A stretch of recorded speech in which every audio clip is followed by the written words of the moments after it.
कोहम कस्तुम कुत आयाता, who am I, where I have come from, कहाँ से आया हूँ मैं, कौन है मेरी माँ, कौन है मेरा पिता, क्या है ये सारे रिलेशन, क्या इसी में बंधना ही केवल जीवन है, या साथ साथ रहते हुए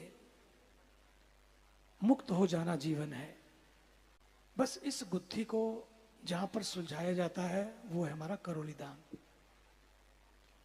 कि जहां पर जन्मों जन्मों से पुनरपि मरणम पुनरपि जननम, पूरा नहीं गाएंगे समय की कम, क्योंकि आरती का समय है, जहां पर सारी स्मृतियां जन्मों जन्मों से जो चली आती हैं, और ये स्मृति ही है जो व्यक्ति को पार भी लगाती है और भटकाती भी है। स्मृति कम से मोक्ष ही सरल सही मोक्ष है। तो स्मृति की उपासना, ईश्वर उपासना के माध्यम से जहां पर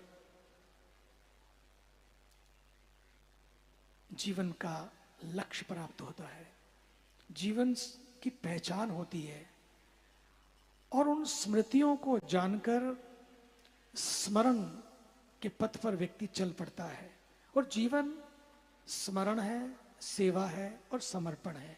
यही यात्रा है जीवन की, यही सार है जीवन का।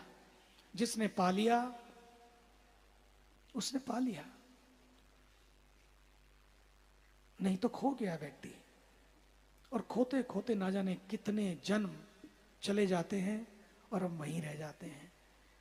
तो खुद को पा लेने का जो स्थल है वो है हमारा करोली सरकार का स्थल, क्योंकि जहां पर शिक्षा के माध्यम से, शोध के माध्यम से, आजकल शोध की परंपरा खोती जा रही है। शोध नहीं है इसलिए शुद्धि भी नहीं है, शोध शुद्धि नहीं है, शोध नहीं है इसलिए प्रतिशोध की ओर, प्रतिस्पर्धा की ओर लोग अपनी जीवन यात्रा को आगे बढ़ाते हैं। इसलिए आइए याद रखें, बुद्धि हो नो प्रॉब्लम, उससे अलमारियों के शेल्फ भरेंगे, बुद्धि हो उससे जीवन में स्पीड मिलेगी, लेकिन अगर शुद्धि होगी तो जीवन में दिशा मिलेगी, जीवन में डायरेक्शन मिलेगी, और डायरेक्शन बहुत जरूरी है। जाना था कहीं, चले जाते हैं कहीं, इसलिए फिर स्ट्रेस मैनेजमेंट के कोर्स करने पड़ते हैं। That's what is happening.